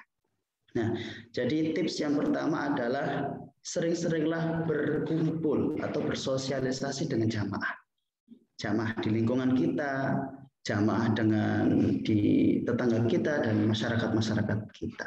Itu yang pertama. Terus yang kedua, cobalah silaturahim dengan tokoh-tokoh agama, tokoh-tokoh masyarakat yang di situ pasti mereka juga memiliki sudut pandang yang berbeda terkait permasalahan di masyarakat. Nah, dari situ kita akan menyimpulkan, oh ternyata permasalahannya itu yang pertama mungkin karena kesibukan orang tua yang tidak pernah menyisihkan waktunya untuk anak, sehingga solusinya kita akan menjalin kerjasama dengan orang tua, memberikan sosialisasi ataupun memberikan pemahaman terkait anak ini sebaiknya harus tetap ada waktu bersama keluarga. Itu. Oleh karena itu, dan yang kedua, mungkin kalau dari segi tokoh agama atau masyarakat itu akan memberikan masukan kepada kita, Mas, ini butuh tenaga pendidik Al-Quran itu yang kompeten, dalam artian satu, membuat metode yang membuat anak-anak itu senang. Perlu adanya pelatihan kepada guru-guru TPQ, guru-guru ngaji dan mati dan seterusnya, sehingga keilmuan mereka selalu berkembang. Apalagi di situ ada dibumbui dengan model permainan alat peraga yang itu bisa diterapkan di TPQ untuk apa? Kalau kita mengikuti kegiatan itu kan ada ice breaking gitu ya, untuk memicu tadi itu semangat anak-anak. Itu tipsnya untuk pekan di lingkungan. Terus bagaimana yang kedua, cara menghadapi anak terlantar ini dari Ibu siapa tadi? Ibu, bentar, catatannya banyak ya Pak. Dari Ibu Novi Pak. Ibu Novi. Baik Ibu Novi, terima kasih pertanyaannya. Anak-anak terlantar itu memang ya cara menghadapinya berbeda karena karakternya pun berbeda, permasalahannya dihadapi anak pun berbeda, psikologi anak berbeda. Oleh karena itu tips yang pertama yang sering saya lakukan itu ya pendekatan. Nah, pendekatan ini biasanya mereka itu tidak suka didekati karena ketika kita dekat mereka akan menjauh karena dia yang di benak mereka ketika kita dekat, wah nanti akan diajarin ngaji, dan seterusnya dan seterusnya. Nah, itu akan membuat gap antara kita dengan anak kalau langsung seperti itu. Pendekatannya bukan cara kita langsung mendekati terus meminta penjelasan dan bukan. Kalau pendekatan yang saya lakukan itu adalah pendekatan kita ajak mereka bersenang-senang dulu. Ajak mereka bersenang-senang. Apa kesenangannya itu kita turutin dulu. Contohnya mereka ingin diajak ngopi. Kita ngopi sama anak-anak dulu. Kita ajak ngopi, kita ajak makan bersama, kita ajak makan, kita senang-senang dulu. Di tengah-tengah situ baru nanti kita masuk. Itu cara kalau saya menghadapi anak terlantar. Karena di sini luar biasa banyak ya. Di sini di Darul Aitam Al-Khairiyah ini sekarang alhamdulillah menampung 40 anak yatim piatu dari berbagai jenis permasalahannya. Ada yang ditinggal orang tuanya, nikah lagi kedua-duanya, dia bersama neneknya. Ada yang orang tuanya dua-duanya meninggal dan lain sebagainya. Banyak sekali permasalahannya itu. Nah, di situ cara kita yang pertama adalah pendekatan melalui apa yang mereka senang. Dan selanjutnya akan mengalir sesuai dengan apa yang kita inginkan perlahan-lahan. Mungkin singkatnya seperti itu. Baik, terima kasih Pak Mukhlis. Saya masih ada waktu kita menuju 14.30. Pak Munir, kembali saya kepada Bapak. Ini ada tentang bagaimana merangkul remaja narkoba. Pasti ketika Bapak bicara tentang banyaknya yang bunuh diri, begitu kan? Tentu salah satunya masalah penyakit masyarakat ini ada di sana. Silakan Bapak untuk menjawab pertanyaan Ibu Rina Hirvina. Ya. Baik, jadi semuanya sebetulnya kembali kepada kita, kemudian menyelami mereka. Jadi ketika kita anggap mereka itu sebagai lawan, maka kita sudah membuat sekat terlebih dahulu. Maka anggaplah mereka itu sebagai korban dari, misalnya kalau narkoba ya korbannya, bukan kemudian karena kenakalannya. Kalau orang melakukan satu tindakan perbuatan yang tidak baik, maka anggaplah mereka kita anggap sebagai korban dari ketidaktahuan, kebodohan misalnya. Nah, itu akan membuka ruang kita karena ada belas kasihan ketika kita menganggap itu sebagai korban. Itu pertama. Jadi ya sama terkait dengan narkoba pun demikian. Jadi kalau kita pengen masuk kepada mereka, ya kita harus mampu merasakan apa yang mereka rasakan. Apakah mereka betul-betul melakukan itu karena keinginan mereka atau karena kondisi sebagai pelarian dan seterusnya. Itu baru kita pelajari. Nah, kalau kita sudah bisa masuk, kita bisa ngobrol itu, maka kemudian ya paling pokok tentu adalah silaturahim. Apapun itu ya. Jadi tidak langsung kemudian kita ngajak ngaji itu tidak. Masih banyak tahapan-tahapan yang harus kita lakukan sebelum kemudian mereka mau diajak ngaji. Termasuk juga tentu kita bicara pada mereka misalnya yang khusus narkoba, gitu ya. Kebetulan dulu di tempat kerja kami itu di KUA itu lingkungannya memang lingkungan yang istilahnya kalau molimo itu ada gitu. Jadi yang kegiatan-kegiatan yang maksiat itu banyak sekali. Tapi pendekatan kita adalah mubasyiron, memberikan motivasi. Mereka kemudian akan tahu sendiri bahwa ini perbuatan yang sedang dihindari, harus dihindari itu. Jadi itu Bu. Jadi apapun kondisinya bagi saya adalah bagaimana kemudian kita membuka hati kita. Mereka itu adalah korban dari ketidaktahuan, korban dari keluarga misalnya kalau kekerasan rumah tangga, korban dari kalau anak yatim misalnya dan seterusnya. Itu mereka korban yang harus kita dekati. Itu beberapa hal yang mungkin nanti menjadi tip, dan saya terakhir ini nanti akan saya sampaikan khususnya bagi yang mau lomba. Tadi ada yang terkait dengan apresiasi, saya baca di chat itu. Iya, itu untuk Bu Rini tadi tuh pertanyaannya. Jadi mau apresiasi apa? Saya terus terang ketika lomba itu tidak berpikir apresiasi, kok apresiasi ya. Kita berpikir menang atau tidak itu sudah tidak jauh sampai ke situ. Saya berpikir lega ketika lomba itu, ketika selesai presentasi itu aja. Jadi setelah selesai presentasi itu lebih menggembirakan daripada sekedar pengumuman bagi saya. Jadi betul-betul ketika presentasi selesai itu ya sudah, tugas saya sudah selesai terkait dengan lomba ya. Nah, jadi saya sampaikan lagi ini yang mau lomba, terutama yang ikut pemilihan penyuluh teladan. Jadi apapun itu yang namanya lomba itu selalu butuh sentuhan seni, gitu saja. Yang kedua, pelajari juknis, lihat teknik-tekniknya termasuk presentasi. Saya melihat, mengamati begitu, ketika di tingkat nasional presentasi itu banyak sekali yang melebihi waktu. Ya, jadi waktu yang diberikan waktu itu 10 menit, itu 10 menit baru pembukaan ada, karena dianggap ini pengajian, gitu ya. Padahal ini presentasi. Saya masih ada rekaman presentasi saya, waktu 10 menit diberikan, saya menggunakan waktu 9 menit 49 detik. Jadi itu memang ada tekniknya untuk presentasi itu. Kemudian kita lihat juri itu tentu mereka yang lebih pintar dari kita, maka tidak perlu menggurui, dan yang terpenting adalah data. Ini penting. Kalau kita mau lomba itu yang penting itu adalah data. Data kita olah, kemudian berikan hasilnya antara sebelum dan sesudah. Sebelumnya kita masuk dengan metode atau program ini seperti apa, sesudahnya itu seperti apa, dan itu harus terukur. Kalau orang sholat ya misalnya, berapa persen mereka yang sebelumnya belum sholat, sesudahnya berapa persen. Baca Al-Quran kan harus terukur juga, sebelumnya berapa persen atau berapa orang, sesudahnya berapa. Itu semua harus terukur. Dan ini karena ini lomba, maka harus menyampaikan data-data real itu. Baik, nanti dilanjut Pak Munir, biar audiens kita hari ini lebih terangsang lagi untuk mengetahui tadi kan, karena nanti ada closing statement yang akan disampaikan ke Bapak. Ini masih ada beberapa pertanyaan, saya arahkan kepada Pak Mukhlis dari Bapak Abdul Hamid, kemudian juga dari Ibu Ai Nur Hasanah dan Ibu Nur Azizah. Ini kalau Bapak Hamid seputar bimbingan mengaji Al-Quran, bagaimana objek dan metodenya ketika usianya 50 sampai 60 tahun.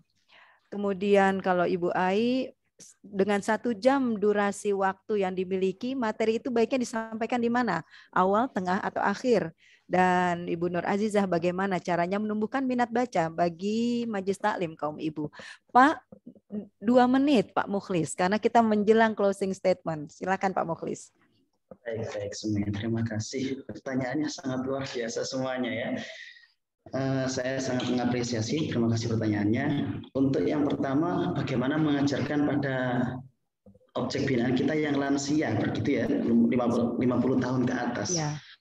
Mengajarkannya itu harus dengan perlahan. Jadi di sini ada kalender ya, ada kalender. Ini ada kalender, tahapan-tahapan. Jadi bagaimana kalau kita dalam bulan pertama kita harus membaca berapa kali dulu, berapa apa dulu, nanti kita ada tahapan-tahapannya di sini. Jadi yang jelas kalau lansia beda dengan remaja, tahapannya lebih lama kalau lansia ataupun orang tua. Di sini nanti ada tabel-tabelnya, harus selesai bulan pertama itu sampai halaman berapa dulu, dan diulang. Karena dengan pengulangan itu akan ada kelancaran. Terus yang kedua tadi, yang kedua, pertanyaan yang kedua gimana tadi Bu? Yang kedua tentang penyampaian materi dengan durasi 1 jam waktu yang kita miliki, itu efektif di awal, tengah, atau akhir? Baik, untuk durasi waktu 1 jam, kalau itu memang hanya ada waktu 1 jam, lebih baik itu kalau menurut saya itu di depan, di awal. Jadi diawali dengan mengaji dulu 1 jam, baru nanti setelah itu KBM. Karena kalau waktu sedikit di akhir itu sudah lelah dan konsentrasi sudah lelah, waktu singkat, konsentrasi kurang maksimal, seperti itu. Ya. Selanjutnya pertanyaan Selanjutnya menurunkan minat baca di Majelis Taklim kaum ibu. Meningkatkan minat baca. Ya. Di Majelis Taklim. Ya, kalau sudah masa ibu-ibu, orang tua dan sebagainya, meningkatkan minat baca itu kita harus menyajikan metodenya yang menarik juga. Dalam artian di sini tidak membosankan, dikasih lagu biasanya. Pertama dikasih lagu, contoh kalau kita mengikuti nadanya salah satu dari nada-nada yang ada itu ya, Bayati atau nada Jijas, nada Ros dan lain sebagainya, itu bisa diterapkan sehingga ibu-ibu lebih senang. Juga nanti bisa menerapkan dengan cara-cara membaca, kita kasih nada-nada. Seperti kita mungkin mengajarkan tentang pembacaan atau pelafalan huruf-huruf hijaiyah. Ya, huruf A dengan A harus beda. Pelafalannya bagaimana? I, U, A itu. Terus yang A, I, U, Ba, seperti itu. Jadi pakai nada-nada yang sekiranya itu merangsang mereka tertarik. Oh gitu ya. Akhirnya coba diterapkan, Bapak Ibu coba membaca di surat Al-Fatihah itu enggak seperti itu dan seterusnya. Apalagi ada nada-nadanya Ros atau nada Bayati seperti itu. Terima kasih. Baik, terima kasih Pak Mukhlis. Dan di kolom chat masih ada pertanyaan Pak Wahyu Salim, tapi tentang kesuksesan kerja ini ditempuh perorangan atau kolaborasi. Kalau Pak Wahyu tadi menyimak obrolan kita di sini, situ sudah terungkap bahwa kerja penyuluh tidak pernah sendiri, tapi kita membangun jejaring, dan itu berarti kolaborasi. Dan untuk Ibu Dr. Anda Hajah Supiati, tentang teknik tentunya sudah tadi tergambar dari jawaban Pak Mukhlis. Ya, baik, sebelum closing statement, Pak Munir sudah siapkah mengumumkan pemenangnya? Ya. Ya, silakan. Waktu saya serahkan kepada Pak Munir. Terima kasih. Ini saya istikharah. Ya, istikharah dan istikharah. Ya, minta pendapat istri maksudnya. Ya, ini ada 2 penanya yang nanti akan kita sampaikan buku. Yang pertama dari Pak Purwanto SH, ya. Yang kedua dari Bu Siti Maimunah. 2 ya Pak ya. Siap. Oke. Baik, selamat kepada Pak Purwanto dan juga Ibu Siti Maimunah. Silahkan nanti menghubungi Pak Munir dengan nomor telepon 0813 283 292 68. Sekali lagi silahkan kepada Pak Purwanto dan Ibu Siti Maimunah menghubungi Pak Munir di nomor kontak beliau 0813 283 292 68. Sekali lagi selamat kepada Bapak dan Ibu. Baik, Bapak Ibu penyuluh, dan tanpa terasa 1,5 jam sudah kita lalui bersama. Kita tunggu closing statement dari 2 juara teladan nasional kita. Dan saya serahkan pertama untuk Pak Munir di 2 menit dan juga Pak Mukhlis siap-siap dengan 2 menitnya. Silakan Pak Munir. Terima kasih teman-teman, Bapak Ibu sekalian yang saya muliakan. Kita berdakwah tentu menggabungkan sebagai penyuluh itu menggabungkan antara satu panggilan agama, panggilan jiwa, panggilan negara, dan itu harus kita gabungkan. Ini menjadi tugas penyuluh yang harus mampu meramu 3-tiganya, antara bagaimana sisi jiwa kita terpanggil, bagaimana dasar-dasar agama kita, dan bagaimana kekuatan ataupun perintah negara. Ini semuanya harus kita padukan menyatu dalam penyuluh. Dan ini akan menjadi satu penyemangat kita dalam berdakwah. Yang kedua, kita buka jaringan kita seluas-luasnya. Kita tidak tahu pada saat mana kemudian kita akan butuh, ya. Tapi bukan persoalan kita kemudian butuh atau tidak, tetapi bahwa membuka jaringan itu akan memperluas kemudian mempermudah dakwah kita, termasuk dalam hal penyuluh agama. Lomba penyuluh agama itu diantaranya adalah seberapa kemudian kita mampu membuka jaringan itu. Ya, artinya jaringan itu, kalau kemudian saya beberapa kali misalnya Pak Polisi ikut ngaji di majelis taklim, dari puskesmas itu Bu Dokter gitu, itu juga ikut ngaji. Ya pengen saja begitu ya, pengen ikut ngaji. Kapan ke daerah Ngalangombok Pak? Oke, hari ini saya ikut gitu. Jadi mereka ikut Bu Dokter, kemudian kita kasih waktu untuk ngaji kesehatan misalnya kita kasih. Artinya banyak hal yang kemudian kita bisa kolaborasikan. Pun demikian ketika bidang-bidang yang lain pengen ada sentuhan agama, kita juga diajak. Dan itu menjadi kolaborasi yang saling menguntungkan, akan mengefektifkan dakwah kita. Ya, terakhir sebagai penutup, mari kita bersama-sama menjalin silaturahmi. Mudah-mudahan dari ini akan apa yang kita sampaikan bisa bermanfaat, kemudian mampu menginspirasi. Ini saya sedang menggagas Bu Siti Murjiati, jadi program baru namanya Indonesia Kujaga. Indonesia Rukun Sejak dari Keluarga. Menggabungkan antara keluarga sakinah dan keluarga moderat.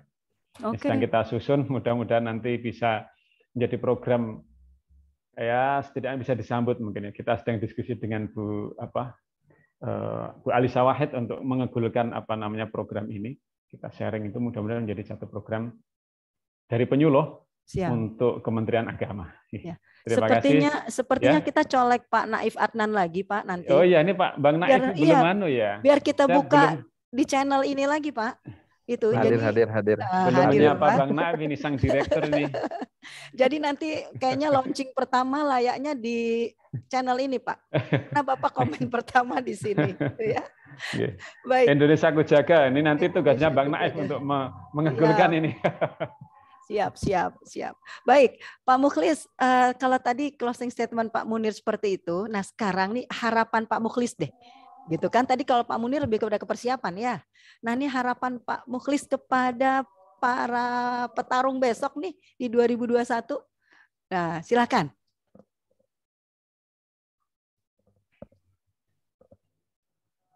Masih di unmute, Pak?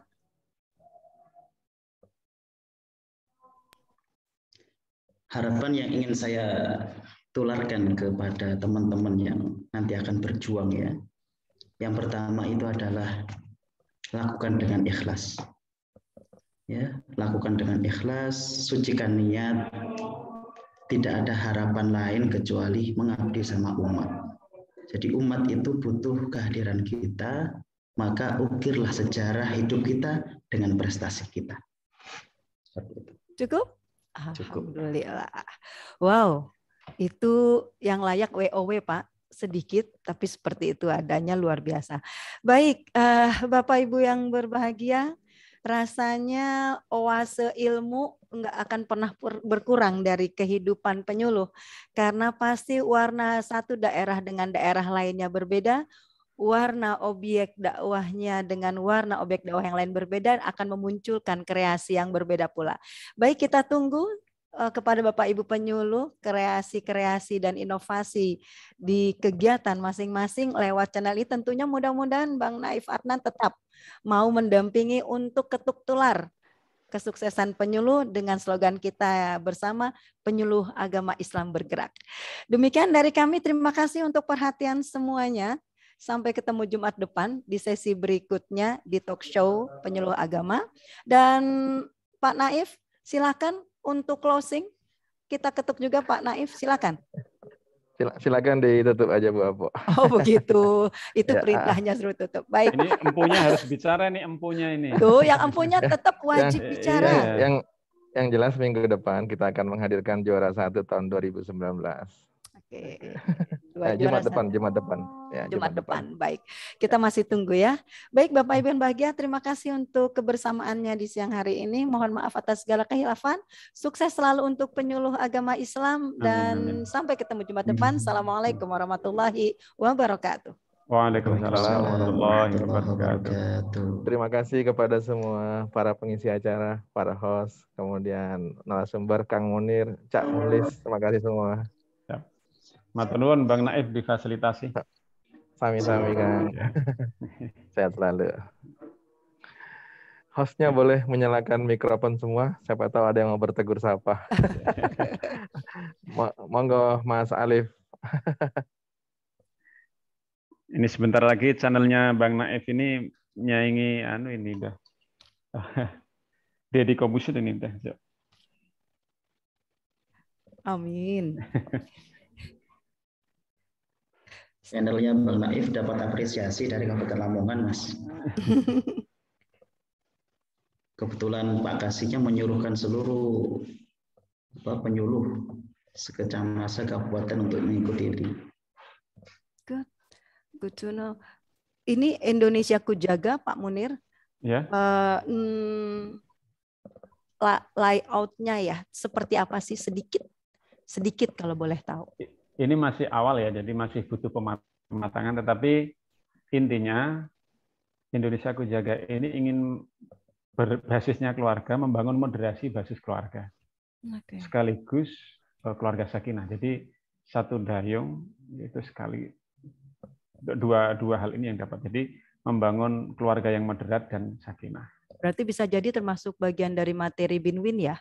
Moderasi beragama dimasukkan sekarang ya, bukan hanya ekonomi. Kemarin kan yang level kedua ekonomi ya.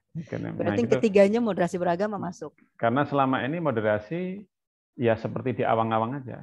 Padahal kemudian yang paling pokok kemudian bagaimana masuk di ruang keluarga. Nah ini yang masih kita olah strateginya seperti apa. Untuk kalau keluarga sakinah sudah banyak ya, sudah banyak gitu. Tapi moderasi ini masih jarang untuk kemudian masuk ke keluarga. Ya, modul moderasi beragama ke keluarga itu masih jarang. Dan ini mudah-mudahan nanti ini masih kita diskusikan terus, kita matangkan. Mudah-mudahan jadi satu program yang bisa diterima lah. Nah, ini saya lihat Ibu Siti Maimunah, pemenang siang ini. Silakan Ibu, ada speech. Silakan. Tapi masih di unmute Ibu.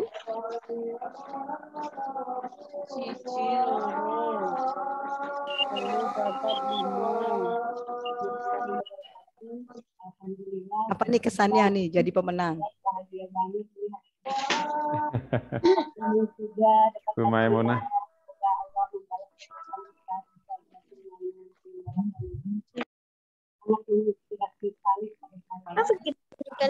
Saya ini pemilih yang baru kemarin ikut partisipasi tingkat nasional bareng-bareng. Saya terima surat tugasnya pun dari kemarin tanggal 1 Oktober. Mudah-mudahan yang tadi disampaikan dan jelas itu sangat bermanfaat.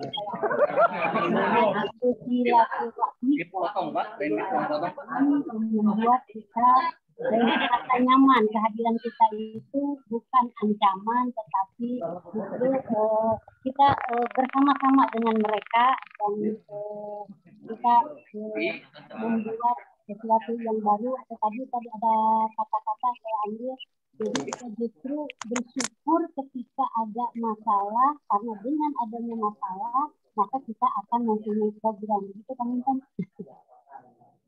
Good.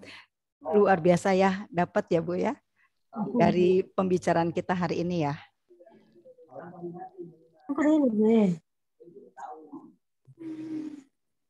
Oke, ada lagi yang ingin disampaikan, Pak Naif?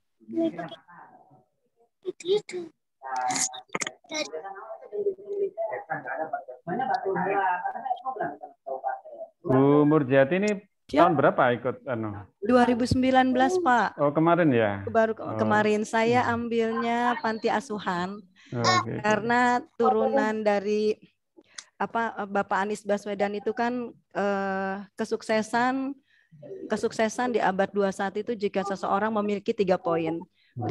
karakter, literasi, dan kinerja. Nah, tentunya 3 poin ini bukan hanya milik anak-anak yang bebas, tapi juga anak panti asuhan berhak atas kesuksesan tadi ketika dikuatkan karakter, literasi, dan kinerjanya. Nah, jadi mencoba menyusun SOP-nya Pak untuk panti asuhan, ini loh SOP-nya gitu loh ketika ingin mewujudkan 3 poin tadi. Itu sih Pak.